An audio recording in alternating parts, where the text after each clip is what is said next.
All right, guys, welcome back to another episode of The Hunter's Quest. I'm glad to be with you. This is your host, and my name is Hunter. But again, this is about all of our quests as hunters to get better and to learn and to grow and to just enjoy life to the fullest. So this week I have a guest who runs a company designed to do just that, to get out, have some unique outdoor adventures, and to get the most out of your experience and do something different. And so if you've seen any of the stuff I've done in the past, I guess the films haven't come out yet, but if you've seen a lot of the stuff that Gritty does, they use pack rafts quite a bit, which can open up a whole new world of opportunity.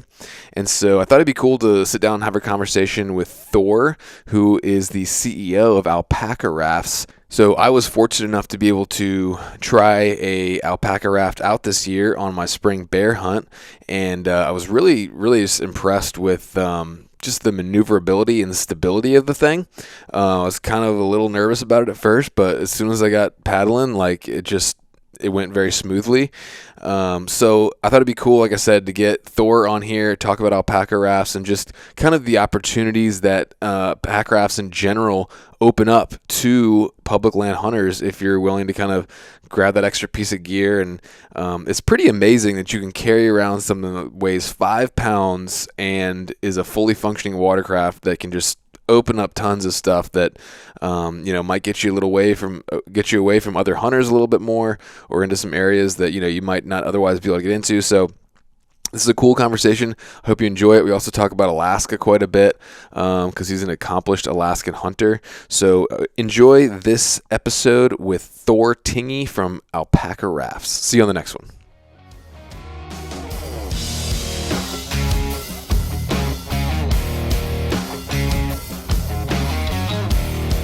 All right, guys, welcome to the show. This is Hunter, and today I'm joined by the CEO of Alpacka Raft, Thor Tingey. How's it going, man? It's good. How are you doing? Good, man. So I got to say, I think you probably have the coolest name of anyone I've had on the podcast, Thor. Yeah, well, and it's actually short for Thor Killed, although I've gone by Thor my whole life. Yeah. And I've met a few other Thors. There's actually one in Alaska who pack rafts. Every once in a while he calls me. It's kind of funny because he's like, "Hey, Thor, it's Thor." And I'm like, "Oh, sweet." But I'd never met another Thor Killed. But strangely enough, the marketing, I believe, director for Weatherby, his last name is Thor Kildson. Oh, that's We were joking about that. Yeah. Yeah, Luke I met Thor him. Kildson. Yeah, that's interesting. What does it mean? I guess it's the God of Thunder, correct? Yeah, it's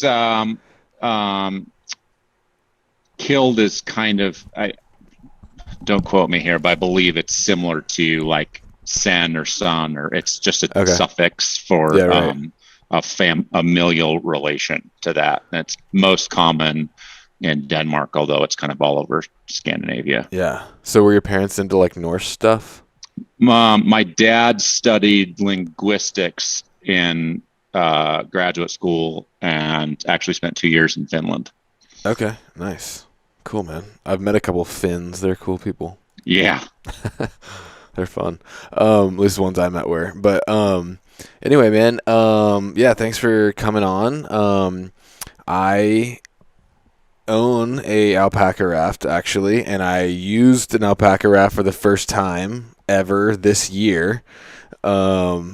We were going to I was with Mark Livesey. I don't know if you know him, but we were going to go recover a bear, and both of us had never even touched one.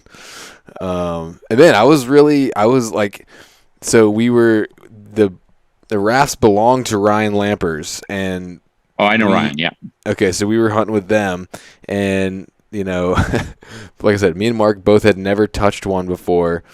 But when we had to cross this river, we were in Idaho, and we were both kind of like, a little nervous, like, first time ever touching one of these things. We're about to go across a river, and mine, just because Ryan just, hunts hard, like mine was all covered in Tyvek tape and like classic, yeah. Yeah, I was really, really surprised by how quickly they cut through the water, how easy they were to maneuver, and how steady they were. I mean, like, yeah, it just felt rock solid, and we got across super fast and easy to steer. So I was sold after that, and I got a Caribou. So yeah, man. I just wanted to let you know that, and then I'd love you to give people just kind of background just on yourself and the company as well. Yeah, for sure. I mean, that's great to hear. I'm glad that sometimes, the real world experience of novices in our boats kind of matches what we try to say, which is largely, hey, these boats they're super beginner friendly. In some ways, that's from more of the advanced paddling community that it actually is sometimes a complaint. People say it's too easy to get over your head quickly. I don't think that really bears out, but I understand where that's coming from. As Right. you experience, you get in, it's stable, it's easy to paddle, it's not intimidating, Yeah. which is what we want it to be. We want it to be a super friendly performance boat, Yeah. as Because I was opposed to, expecting it to be like a kayak or even like a canoe, like really yeah, like whoa, like freaky, but like no, that wasn't the case. yeah. I mean, if you've been in canoes or especially if you've been in kayaks, there is a learning curve to those, Mm-hmm. and pack rafting is a really kind of easy, super stable way to get out on the water. So we're psyched on that. But anyway, so a little bit more about myself, a little bit more about the Yeah. company. So I was, I'll just say it. I was lucky. I was born to super outdoorsy parents who were really heavy into the outdoors world. Yeah. Back in the '60s when not as many people were into that. Like they met in Jackson Hole. My dad was a climbing ranger. My mom had a ski clothing business. They skied hard. They climbed. They backpacked. They owned horses. They did Oh kind wow. of That's everything. awesome. And we moved to Alaska in 1981, right after the big expansion of the national parks up there. My dad he was a climbing ranger for Grand Teton National Park. And we Okay. moved to Alaska, and I spent elementary school in Denali, middle school up on the northwest coast in the village of Kotzebue, and then Okay. high school in the Anchorage area, but field summers in Lake Clark and Katmai and down on the Kenai Peninsula. So I kind of That's got a amazing. really thorough Alaska upbringing in the 80s and 90s, and Yeah. so I mean we had How uh, big of a town is Kotzebue? That's pretty small. So Kotzebue felt to me like a big town because I went to elementary school in Denali Park, or actually school in Healy, but we lived in Denali Park and we had 50 sled dogs, and then we moved to Kotzebue. Kotzebue is about 4,000 people now, 5,000. I think it was about 3,000 when I lived there, Yeah. but every single person lives in 1 square mile at the end of this little spit of land. So Wow. even though there's not as many people there, it feels very urban is the wrong word, but it's very densely populated. Like Right. your neighbor's house is 10 feet away from your house. Interesting. What was it So like growing up in that tiny, like tight knit community? I loved it. It was kind of a challenge. Like any kid, moving's tough. Yeah. I think I was fortunate that we got to move as I switched schools, so I didn't ever have to move in the middle of a school. I get to, Yeah. I did elementary school in Healy and then middle school in Kotzebue. But I had a super tight knit group of friends, kind of everywhere I went, and Mm-hmm. we got to do a ton of adventures. The thing with growing up in those kind of places is I spent more time outside than most kids ever could dream of, just Yeah. doing stuff, getting myself into all kinds of trouble that way. And, and my parents were super outdoorsy. So we would do a float trip in Alaska every year and Yeah. a dog mushing trip every winter. And my dad loved climbing. So I grew up climbing, and I got really into that. And, I actually learned to fish and hunt from my dad and my mom, but my grandpa was really like dedicated hunter and fisherman, and Okay. so I fished with him a lot. But I just assumed that fishing and hunting is like Alaska, and it was a kind of a painful reawakening moving to the lower 48 and being Oh like, yeah. oh, it's a little bit different story down here. Mm-hmm. But I still go back to Alaska. I go back almost every year to fish and every few years to hunt. Okay. So that's me. Yeah. Um, And then, the company kind of jumps in all of that. I went to a school in Colorado Springs called Colorado College, and they had a grant program where you could get I have my notes on my phone. I'm not texting. Yeah, it's all good. No, you can get. I just want to say that. All good. You could get a grant to go do a wilderness trip of 14 days or more. And nice. It was because there were a few years before I went there, some students who had graduated. 2 of them were killed on Alaska's Mount Foraker, climbing a new route. 1 survived, and Rit's parents gave their surviving member and his friends a fairly sizable foundation to start this grant program, because this guy Rick Kellogg is so into that outdoors, and he grew up in I think Connecticut, and wanted to move out west, moved to Alaska, and died up there. And so there was this really cool grant program established at the college to go do these wilderness trips. And it's funny, me as a kid who grew up in rural Alaska, living that life, I was like at a loss, like what kind of grant could I apply for? My parents suggested that I talk to a fairly well-known adventurer in Alaska named Roman Dial. And I met Roman. Roman must have been about 40 at the time, and I was 19. And he's like, you got to try pack rafting. And I'm like, what is that? I had no idea. And he was basically like, oh, you really can't do these landscape traverses in Alaska without a boat because there's so much water. And so this pack raft thing will allow you to float down rivers and cross rivers and, move around lakes where the walking is difficult. And he had done some really wild trips around that time with bikes and just traversed all over Alaska. But so he convinced me to do this. We get this grant, but there's no boats available. There was a boat, kind of a mediocre boat, good for the era, built in the 80s, called the Sherpa, that was made by Sherpa Snowshoe Company. And it was for mountain lakes, not for Alaska rivers, but it worked okay. Right. But you couldn't get them anymore, and there were only a handful of them in Alaska. And but probably made to handle like brush and rocks. No, not rivers. Yeah. And so, but I couldn't even get my hands on one of those. So I had to buy a Seveler trail boat, which was a cheap vinyl pool toy from, I believe I got it from Cabela's, but you could get them at Kmart and Walmart. They were like $70. Wow. And it was literally like thin vinyl pool toy, but it was colored green to make it. And there was a, picture of somebody in a lake. And so you could go out into a lake and go fishing. And we drug these boats through the Alaska wilderness and had some serious encounters with hypothermia and all this other stuff. But the concept kind of stuck, like this whole landscape travel thing.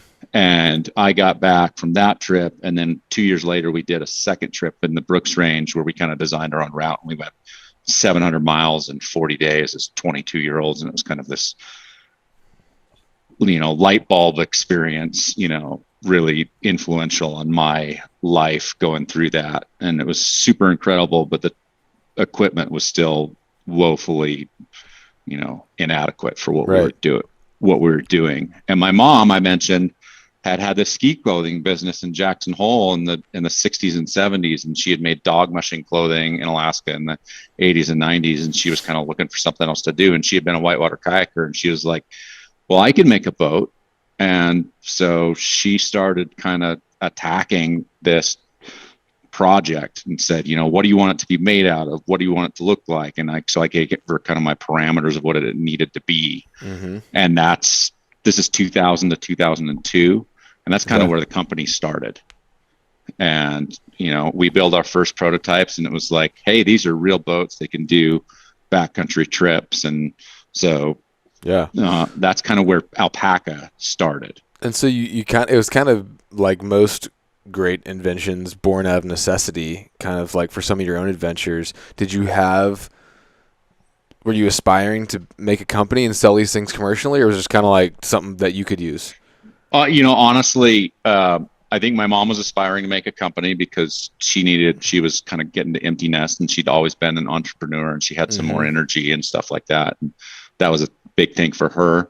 I was a 22-year-old college graduate who, didn't know what I was doing with my life. And so I was just aspiring to have a boat that I could go do adventures with. And kind of once that happened, I'll be honest. I was involved with the company, but not in the sense of like, I really want to make this my life and my career. I didn't do that. I actually just kind of like took the boats and went and did adventures and helped out a little bit. Yeah. And then I actually went to law school in 2004 and really stepped away from the company other than, talking to my mom, as we would talk fairly frequently, but not often about business. And it wasn't till about 8 or 9 years after that, and she had grown the company significantly at that point, that it would kind of came this alternative option. And she's kind of like, I don't want to, I've grown it to the point I don't want, she's a creative genius, product centric. Running a brand is not her jam. Right. Like, she'll do it, but it's not her passion. Yeah. And so for me and my wife coming back to the company was really about us being able to come in and run the company and letting my mom continue to do the design work that she's so good at. And this whole time, Aaron, were you still into like for fun doing these type trips and that kind of stuff? Yeah. So I did a ton of pack rafting, big adventures kind of through like 2007, the early years. And then I was practicing law in Portland, Oregon, busy, and was gotten married. And, I kind of ended up in much more of, I would call, weekend warrior adventure. So I did less pack rafting in some of those years. In 2009, though, my dad and my wife and I did an amazing Dall sheep hunt in the Alaska range with pack rafts. That was super cool. And then, but I was more doing weekend stuff. So I was bird hunting a ton in Eastern Oregon, and then my wife were mountain biking a lot. And then we kind of came back to pack rafting a lot in probably 2013, 14. And, now it controls everything I do in life. Yeah. So you're in the big city, making presumably pretty good money. Yep. What was it that brought you back to Alpacka Raft? Honestly, it was two things. One, my wife was tired of the city.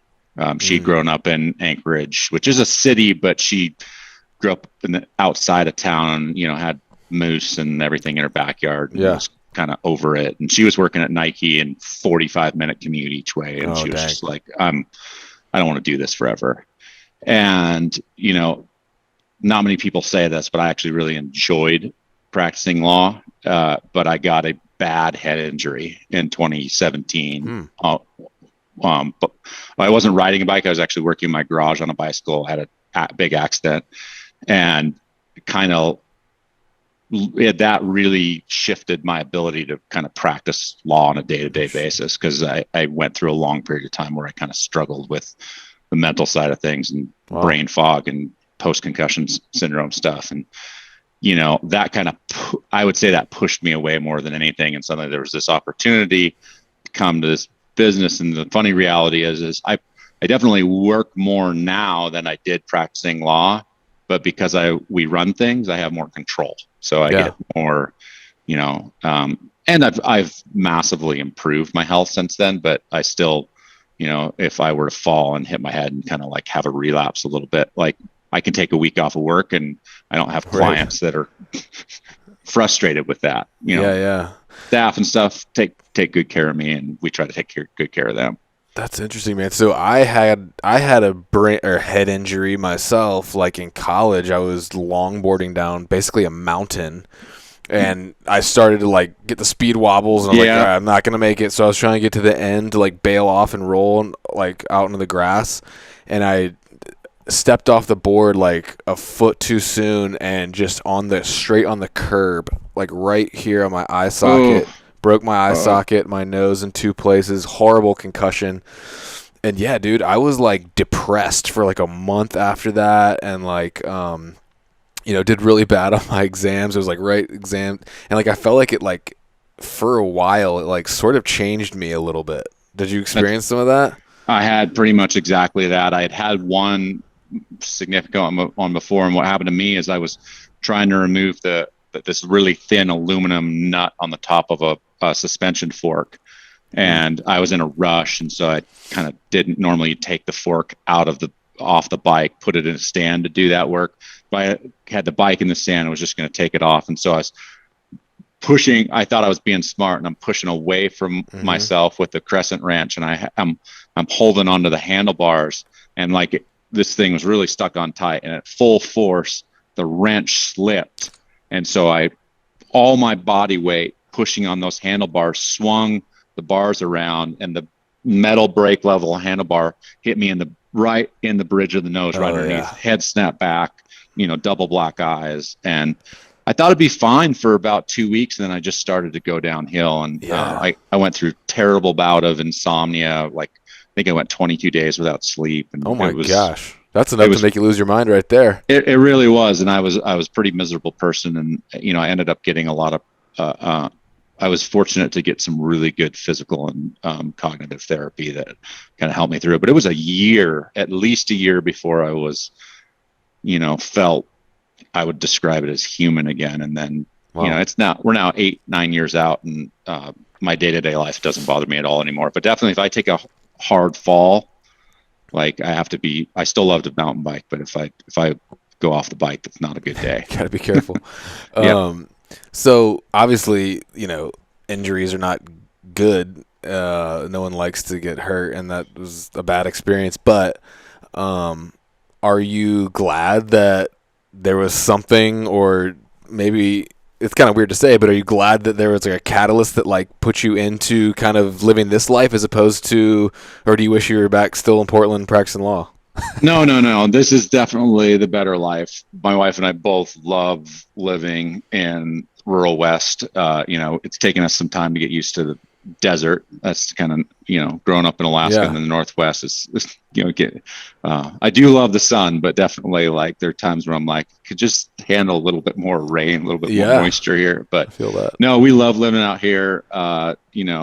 The funny reality is, it was probably a fortuitous thing and kind of pushing me in the right places. And the reality is I don't think that I would have done as well if I had stayed with the company from the beginning. I was 23 years old, and working with my mom was probably not the best thing. And then, getting 10 years away, getting a bit of a professional career and some professional training, and then coming back has made me a better person for it. Absolutely. It's funny because my office and my life is constantly a mess here. You think of most law offices, you go into everything's like clean and organized, and my office here is just like utter chaos of prototypes and samples and ideas. Yeah, that's kind of, you can see. Boxes. Hunting season's about to start, so I'm like, this is all my food I'm about to start putting together, and jury rigging my own hats. Packing. Exactly. Plus I'm coming from Virginia, so it's like a whole different level of logistics. Like I'm shipping a box of all my camping gear to Wyoming to one of my buddies, so I have to take it on the airplane, and just a whole bunch of stuff, man. It's a lot of work. Yeah. So you're about to go to Alaska, right? For a trip? No, so I just got back from a trip. Went up. We have friends from down here that have a little bit of place in Kachemak Bay near Homer, and so I went up with them to check that place out.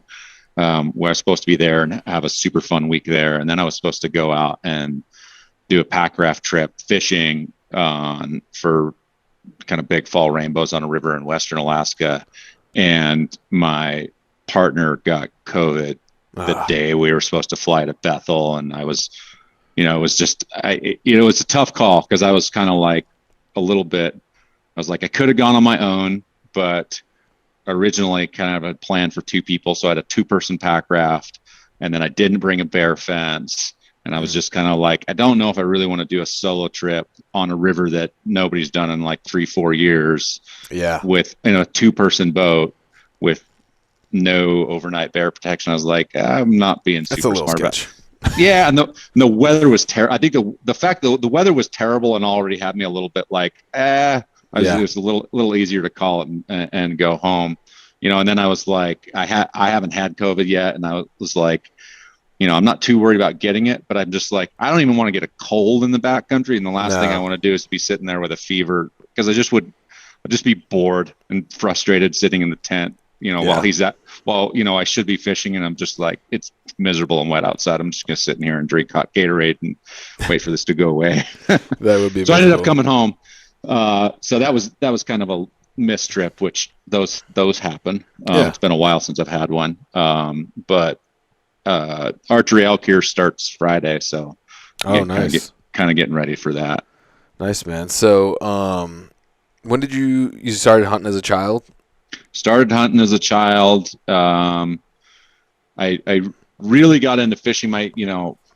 Long story short, I mentioned my grandpa was really into hunting, and my dad grew up hunting and liked it, but he had a really unfortunate job in the 60s and 70s. I actually still have this hunt. There's a hunt on the National Elk Refuge in Jackson Hole. And it's still controversial, but back in the day it was a little bit worse, and they had what seemed like a good program for people with disabilities being able to hunt on the refuge, where these elk are just out this big field. But the end result on that, there was a lot of wounded animals in the 60s and 70s, and my dad's job, because he was one of the few hunters in the park service, Fish and Wildlife, working there, was he would go out and dispatch all the wounded animals. So he would put down many elk every year that had been wounded, and it kind of soured him on the experience, I would say, a little bit. Yeah, I bet. So he was psyched to be a dad and psyched to introduce me to hunting, but hunting had ceased being a passion of his. Yeah. So when I grew up, I actually didn't grow up big game hunting. I grew up trapping rabbits and hunting ptarmigan with a 410, and mostly small game stuff. They're so delicious. They're so delicious. And so I had a lot of fun ptarmigan hunting. And then in college, I got really into bird hunting, and I bird hunted all the way. I didn't stop bird hunting till 6 years ago. And that's only because I moved to Colorado and there's not great bird hunting close to here. And my dog got, finally passed away, and, bird hunting is not the same without a dog, and I was like, I don't want to drive 4 hours to hunt with somebody else's dog, kind of thing. Yeah. So, but I did, when I got out of college, I got pretty into sheep hunting in Alaska and had a lot of fun doing that, because that for me combined my upbringing, which was mountain travel and backcountry travel in Alaska, with hunting. And I was just like, where has this been all my life? Yeah. So tragically now, not being a non-resident, I can't go without a guide. So it's kind of a little bit harder for me to get doll sheep hunting anymore. But I still go up and we'll do a caribou hunt or a Sitka blacktail hunt every couple of years. But I've gotten much more into bow hunting down here, which is, now I'm like, I see the addiction. Yeah. Last year was the first time ever I'd been I wasn't even hunting, I was filming, but I was the first time I'd ever been in archery range of an bull elk, bugling. And I was like, okay, yeah, now I understand. This is otherworldly. This is crazy. Yeah. It's quite the experience. Yeah. They're like dinosaurs or something. But, so yeah, just for me, my first backcountry trip ever was in East Central Alaska. A DIY walk-in caribou thing. Awesome. And then the next year I went to Kodiak and did blacktail. Yep. So Alaska is really part of my DNA as a backcountry hunter.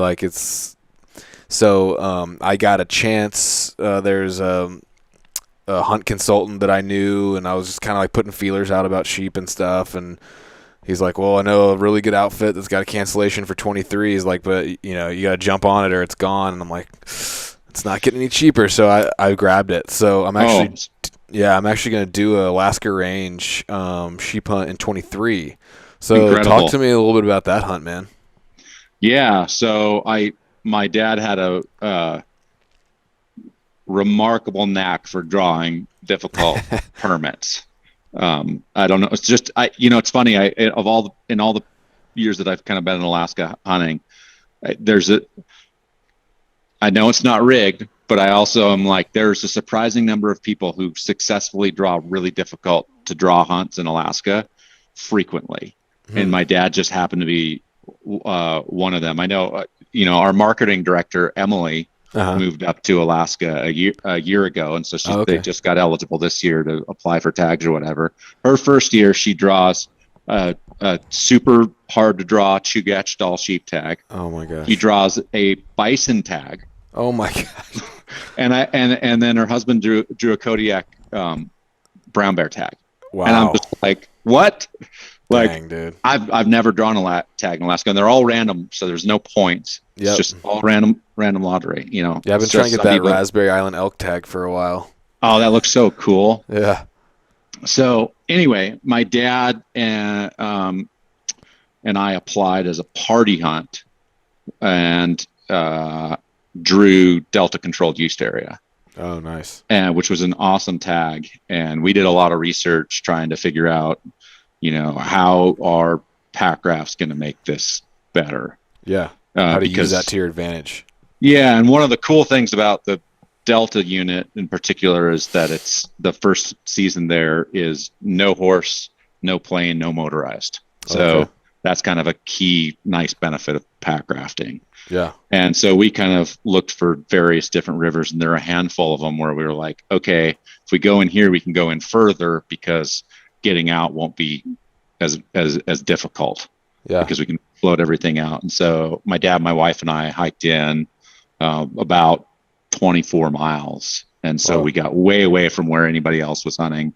Had a really incredible experience, saw tons of sheep, and got a really nice ram. And it was the only thing that was a little bit intimidating was I knew from satellite imagery that there was a gorge. The river went through a gorge, and I knew there was whitewater in it, but I didn't know how bad it was going to be. And so, which is a little bit trickier with paddling a whitewater specific pack raft versus paddling a pack raft that's full of sheep. Yeah. So, but we got lucky, and we got a really nice ram, ended up having to camp up high because it got dark before we were able to get down, made it down to the tents the next day, slept till like noon, slept in. And it was funny because we put on the water, I think at 2:00, and the river was hauling. And I believe we were back to the car by 6, like 26 miles in 4 hours. That's and insane. The canyon went, it was, there was a few little spicy spots, but it was all super cool. And that was like, this works so amazingly well. To walk in with slightly heavier packs and then how heavy were you going in with? Because you had how many days of food? 7 or 10?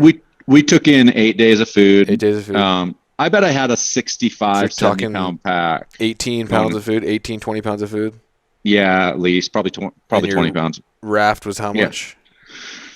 Just maybe my whole raft kit at the time was probably like 13 pounds. Okay. Do you carry a life preserver or do you not? I did on that trip because there was a canyon.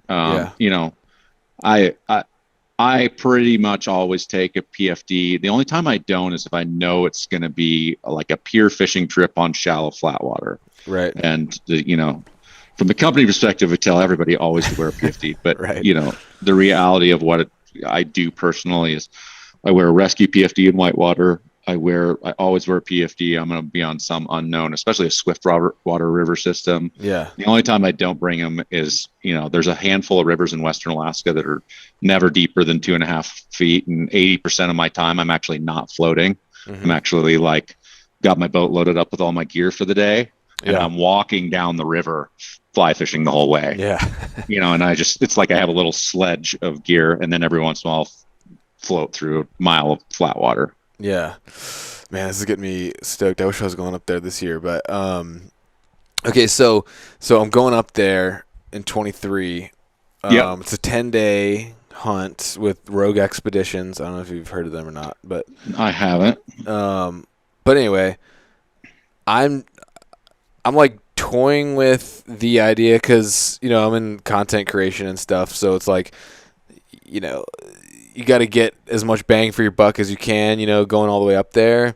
I'm thinking like what do you think it's stupid to try to tack something else onto that trip, or do you think it's doable? Like to tack something else on in the same place, or like a second trip in Alaska? I don't know, whichever is more doable. I don't know, like I loved because like that first trip we did a caribou thing. We didn't fill a tag. Like we were within easy rifle range of two animals, but we weren't sure they were bulls because they were small, and Yep. so we didn't pull the trigger. So I really want redemption on a caribou. So it would be something like in the same area, probably. Like I wouldn't be trying to like go over to Kodiak or anything like that. But I don't know. Do you think I should just focus on the one hunt, or do you think it's worth looking into trying to tack something on? I think it's worth, you know, I think it's worth doing something else, especially if you can manage to like fit like a day or two of like rest time in between, just kind of like recharge and get back out there. But I'd make the second thing more relaxed because you're probably going to be pretty whooped after a 10-day sheep hunt. Yeah, for sure. Depending, you might not be whooped at all. You might just be sitting there in the rain watching the go by. I don't. No, sheep hunting definitely takes that out of you. I'm looking at that where their hunting is awesome. Oh, nice. Super cool. Yeah, I have actually, I don't know exactly where their range is, but I know that where you say they are in Western Alaska and those mountains out there, kind of Western Alaska range. I have hunted sheep out there. It's beautiful country. It's actually some of the best sheep hunting I've ever had in terms of just really spectacular. Because I've hunted sheep in the Kenai, Western Alaska, and the Alaska range, and I love the Alaska range, but the Alaska range is gnarly. So even that Delta unit, and I know Toke is the same way. The mountains are super steep, super big, and so you're not really, in my experience, you're not really spending a lot of time on the mountains. You're spending a lot of time in the rivers and like in the valleys, and then kind of getting up on some mellow ridges, and you're doing a lot of glassing from down there, identifying sheep, and then kind of like in some ways waiting them out till they come out of the most gnarly terrain to try and access them. It's just great hunting, but it's different. And the Western Alaska, you've got much, everything's softened a little bit. And it's actually in many ways better sheep habitat. But the really nice thing about it is you get to spend a lot more time, in my opinion, up high. So you can get up on the big ridges and look for tens of miles, and you can move a lot because, you can get on these ridges and move many, many miles, and then when you kind of find sheep, then you're kind of playing the cat and mouse game. Yeah. So that'll be an amazing hunt. Yeah, I'm looking forward to it, man. So, and speaking of that, I mean, like I said, I have used a raft once, but it was like basically a let's get across and get this bear, and then we hiked back up with the bear and the raft, and just I just love the idea of adding another tool in your toolkit, adding another option, like extending your ability to get into difficult to reach places. That being said, it's a kind of a completely unique skill set when it comes to identifying, okay, how can I effectively use this new tool, or like how can I be e-scouting or looking for areas where I can. It's just kind of a different logistical I haven't wrapped my head around it yet. So from a beginner's point of view, like how do you kind of start to figure out how to really use a pack raft to your advantage? Yeah, I think that actually goes right into how, we don't do a ton of marketing and how we actually end up selling boats, or people choosing to buy them. One of three things happens. Either they're in the backcountry doing something and they run into a waterway. And what usually happens is they're standing there like chilling out, and then like somebody goes floating by with one of our boats, and they're like, "Wait, what is that? Like, where did you get it?" Because they're totally like taken with I'm sitting here and I can't use this waterway at all, and then this person just floated by, and suddenly the light bulb goes off in my head, and I got this, the wheels start turning. They're like, "I want to do that." So we get a lot of people buying boats because that happens to them. We also get almost the more narrow thing of like somebody's got a specific spot that they were like, they've always been to and they've always wanted a boat there, and they didn't realize that boat actually existed that they could take to that location. Mm-hmm. So we get a handful of people doing that. And then the third is like people that are actually kind of into it, and then they are actively looking for those locations. So I think for the beginner, a lot of times, like, it may just take a little bit of time to think back to places you've been and suddenly realize, man, if I had had a boat there, that I could have done something that would have been really cool. And I could have accessed a location that other people don't access very much. Mm-hmm. That's most common with fishing, but with hunting, sometimes it's as simple as, I've seen some people, even in places like Montana, which have like, so much country, where they're like, oh, I use the boat. I got a pack raft because there's this little like reservoir or what have you, or a good sized one that I was able to it's like a mile in hike. And then the other side of the reservoir has a whole bunch of deer, a whole bunch of elk on it, but it's 15 miles to go up around the end of the reservoir and back down. Mm-hmm. So I realized if I packed in this boat and just paddled across, I could on all these deer and elk that really aren't being pressured by other hunters. Yeah. And it's like, they kind of figure out, like, sometimes it takes, you already know that place, and that happens to a lot of people.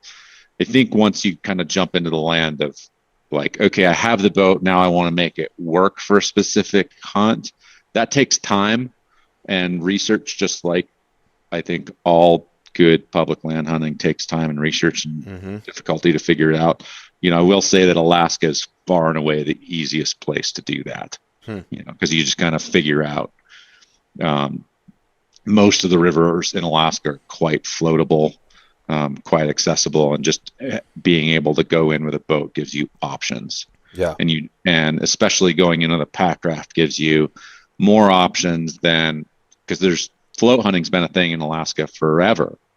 I think there's even a guidebook on float hunting that's from the 70s, but it was all based around rafting. Right. Getting landed at a certain point and then getting picked up at a certain point. So you're really tied to where the planes can get. Right. And once you take the pack raft concept in Alaska, you realize you don't have to get dropped off on that river if there's no lake on it. You can get dropped off at a lake that's 4 miles away, because it's really easy for you to hike your gear over there. And then you got access to this whole river that almost nobody else is using. Yeah. You kind of like figure out those locations and you go from there is the main thing. Cool. A couple of specific questions, and these might sound like really dumb questions to you, but I don't know. It's kind of a new thing to me. So I know a lot of times it's going to be obvious based on just where you were looking which way a river is flowing. But are there like specific maps that will show you water flow directions? No, it's just not that I've seen, but it's pretty obvious from the way the topographic maps work. Yeah. You're obviously the river's gonna get bigger as it goes downstream, and then they always, the junctions indicate down where the V comes together. Everything, the water's going to be flowing into that V and down from that V. Not rivers don't tend to. There are probably a few, but I've never been on one personally where rivers actually split and go into two different systems. Yeah, downstream. That's true. Yeah, I never thought about that. But okay, and then the other question I had was so let's say I'm looking at Alaska and I'm like, okay, I'm going to try to tack on some kind of little DIY thing after my sheep hunt. Yeah. If nothing else, it'll be a cool couple days of exploring. Is there and again, this might sound like a dumb question, I don't know, but is there a way you can, or like, are there some ground rules for like, look at something and be like, okay, that's a beginner can safely float this, or like, oh, this is sketch? Yeah, there are some, obviously satellite imagery is surprisingly good and can tell you a lot. You can see big white water and satellite imagery really well. Many of those rivers, you'd be surprised. You do a little bit of Google searching, you can find out like, has somebody floated it before? They may not have floated it to hunt, but there might be some information on it. But for the most part, I would say the rivers that are coming off glaciers coming out of the Alaska range are steeper, colder, and more powerful, and so are definitely more of an advanced situation. Yeah. The rivers coming down on the Alaska Peninsula, Western Alaska, the Western Alaska Range, that where there's smaller mountains, and virtually all of the Brooks Range are. So like the haul road stuff you might find? Almost everything up there is pretty straightforward. Easy class 1, 2, splashy, easy to paddle whitewater. And I wonder if that might be the thing to try to tack on as a haul road and try to float somewhere off the haul road. Yeah, and it's become more popular, but people still, popular is a relative term. Yeah. If you hike off the road with a boat or you float off the road, there will be some people doing that, but the number of people compared to the number of people driving up and down the road, just looking for caribou to kind of try to hike after, is vastly diminished. And there are probably, just off the top of my head, I can think of at least 7 or 8 rivers that you can go do off the haul road. Nice. Most of them involve hiking off the road and then floating back, which makes more sense. It's great because you don't have you get an animal and you come back. Yeah, right. Exactly.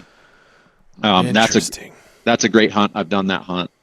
And you could just kind of like poke around on the maps, everything that you're going to run into floating wise, except for, I'm not revealing anything because it's a relatively commonly done, the Adigan Gorge, which you actually float from the road away from the haul road into the Sag River, and then the Sag comes back to it. The Adigan Gorge does have some whitewater. But the rule of thumb on that is don't go around any blind corners in a canyon. It's just good judgment. If you're like, I don't know what's up there, stop and go check it out.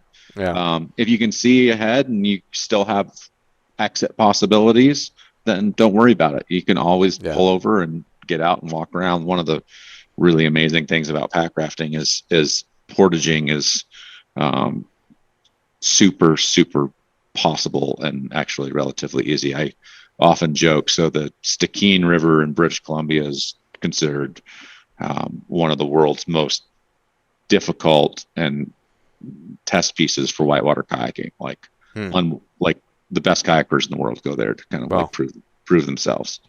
And I always joke, I'm like, oh yeah, I'd take a Scout, our smallest pack raft, through the Stikine, and everybody looks at me like, and I'm like, yeah, I would literally get into the road and I'd paddle the 6 miles down to the start of the canyon, and I'd get out and then I'd walk around the canyon and then I put back in. Yeah, exactly.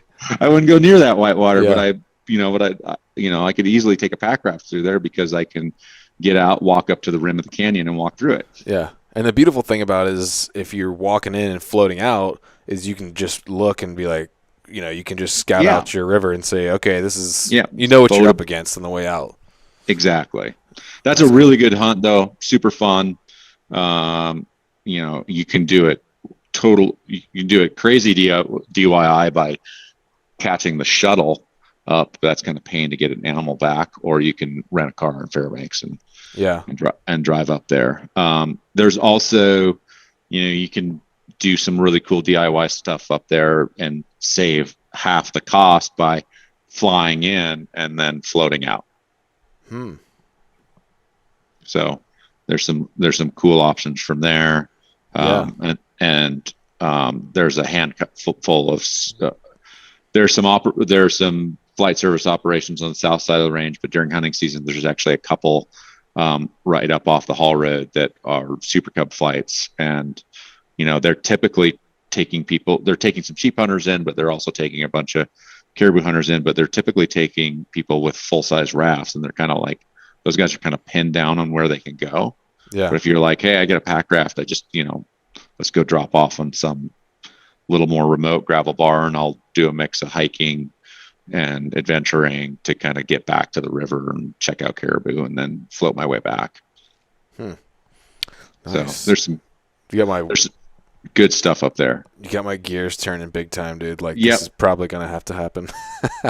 Yeah, that's a great hunt. And then, the rest of the road system's pretty challenging to hunt on. Most of the permits in the road system area are resident only, or difficult to draw for non-residents. So that's a little bit more challenging. But there are still some super good hunts that are more practical for doing a float where you've kind of taken Alaska Airlines flight to one of the bigger villages, and then you can go out from there, or even some of the smaller villages, and then you can do something that's taking, like I mentioned, a handful of different bush flights out, and then kind of float in, where you can. It's not cheap, but it's half the cost of doing a proper big outfitted float trip. Yeah. Yeah, man, especially now as flights are more expensive and harder to book, the Pack Raft is a really good option for extending your ability to get away from folks. So interesting. Totally, and I don't know what the permitting is like out there, but and I don't know how the outfitters work, but that Western Alaska zone, there's caribou out there, and there's super cool stuff doing stuff like that, and so might be a thing to check the outfitter and be like, oh, hey, if I extend on a personal trip at the end of this, I'm gonna go. What kind of options are out there for that? Yeah, and then get picked up by either them or a different flight service to get back to Anchorage. Yeah. So on that note, the raft I have is a caribou. Yep. What is that thing capable of? More than you think. People are always surprised at how tough they are, and they really are. I mean, they're not so tough that you can like stab an arrow through them, but they're tough enough. There's a truck tire. Yeah, exactly. Exactly. But because they run at fairly low pressures, you can hit all manner of sticks and rocks and drag them over shallow gravel bars without a whole lot of damage to the boat. And the amazing thing, just real quick, I had camera gear, and so the ability to shove all my stuff in the tube of the boat, and I was a little scared at first about doing that with my nice camera and all this stuff, but I did. I took, because I was coming back with bear meat and pack and rifle, and it was a little wet, so I just really wrapped my camera in like a shirt and some other stuff and threw it in the tube, and that thing stayed nice and dry. That's money. Yeah, I go ahead and say that the internal storage, what we call a cargo fly, that airtight T-zip that's you put in the boat, where you can put your gear inside the tubes, is the single biggest influence on making pack rafting accessible to a much larger audience that we've ever developed. And because if you have to stash all your gear on the boat, it makes the boat top heavy, it limits your waste space. What you could put inside the tubes is a staggering amount of stuff that the boat will float. You can put so much weight in there, so much bulk in there, and then your boat is super clean and easy to work with, and all your weight's down low. It makes the boat more stable. So that makes a huge difference. But yeah, Caribou's super great boat. It'll handle kind of everything you need to. They've been surprisingly popular amongst, I wouldn't say surprisingly, they've been popular amongst the hunters, especially because it is such a light boat. It's 5 pounds. Yeah. So you can, it doesn't, in that concept, the Caribou really gives you the most flexibility, I think, because you're not like, okay, I have to do a float-based trip. Like the Forager, which is our biggest boat and is 15 pounds. Yeah, it's great. You can totally backpack with it. But if you're going with a fully kitted out Forager, you're usually kind of like, I don't really want to carry this thing 30 miles. I can, but it's not your favorite thing. You start adding food, camera gear, weapons, and all that stuff. Yeah. Yep. Exactly. But that thing is good to go with one person, a caribou's worth of meat and antlers, and 7 to 10 days worth of gear and camera gear. Absolutely, it'll float it no problem. You'll be if you harvest an animal, you'll be a little snug on the way out. You'll be probably paddling a little bit in what we jokingly call the pack raft starfish, which is where you're sitting in the boat and then your legs hang over the side of the tubes because you've got all your meat sitting in between your legs, and then antlers are up on the front, but it'll absolutely do it, no problem. Yeah. And then like so. Yeah, I got that one because like you said, the weight and but let's say like on this trip, if I was able to talk some idiot into coming with me, or like a camera guy or something. Yep. Are there? I don't want to like, obviously I recommend people buy their pack rafts, but are there options where guys can rent them? Like if I had a camera guy with me, could I rent another one and bring mine and a rental? Absolutely. There's actually more and more options. There's a handful in Alaska. I can't come up with the exact names right now, but there's options if you search it. Options, yeah. And then, or if you want to try one before you buy one or something. Yeah, honestly, one of the best is Backcountry Pack Raft Rentals out of I don't think they're in Missoula, but they're in the northwestern Montana area, and he ships all over the country. He may even ship internationally. That's but awesome. He's got a huge fleet of boats, and you can pretty much get exactly what you want for a pretty good price, and it's shipped to you ready to go, and it works out super well. That's awesome. Dang. Okay. Well, I'm gonna have to look into that for my Alaska trip because it just sounds epic. Oh yeah. Let me see. I'm just checking my notes here to see what other kind of stuff I wanted to go over. I know we're getting close on time here, so.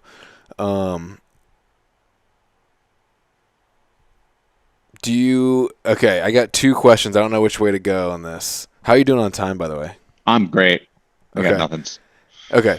Well, then maybe we'll have time for both questions. But do you have like a crazy or just really good pack rafting story? Oh my gosh. That involves hunting. Yeah. So the one of the cooler trips that I've done is my buddy Paul is he's hunting wise, he's the person I want to be when I grow up.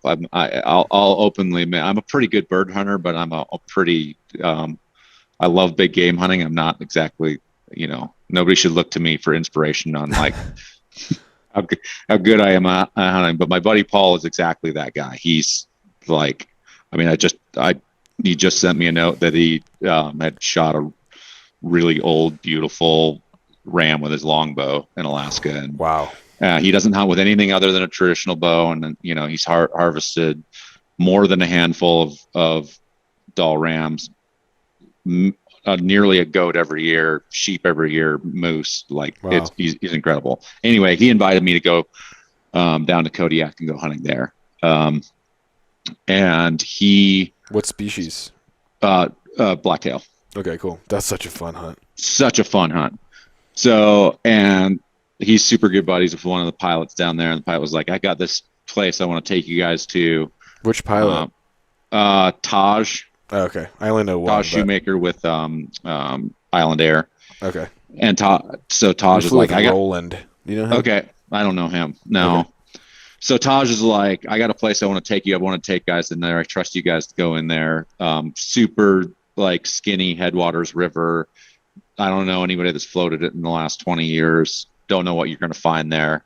He dropped us on a lake that, and I've flown a ton in Alaska, and it's one of the few times I've actually been like gripping the plane as we're coming into land. Cause I'm like, there's not enough room on this. Like we're going to clip the bushes trying to, set this thing down. But he's a great pilot. He dropped us in there, and we go jump on this trip, and we're having a great time. We're a little early. We were in October, so the deer weren't rutting yet. We saw deer everywhere, but they were super skittish. Mm-hmm. Really, and the all that terrain was super loud, and it was really hard to get a good stock on them. So Paul's a class 5 kayaker, like unbelievably good boater. I'm a class 4 plus 5 minus kayaker. We're both skilled boaters. Like we know what we're doing.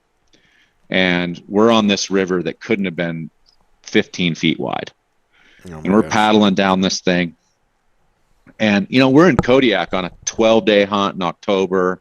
We've got limited gear. We're in the middle of nowhere. Only like one person even knows where we are.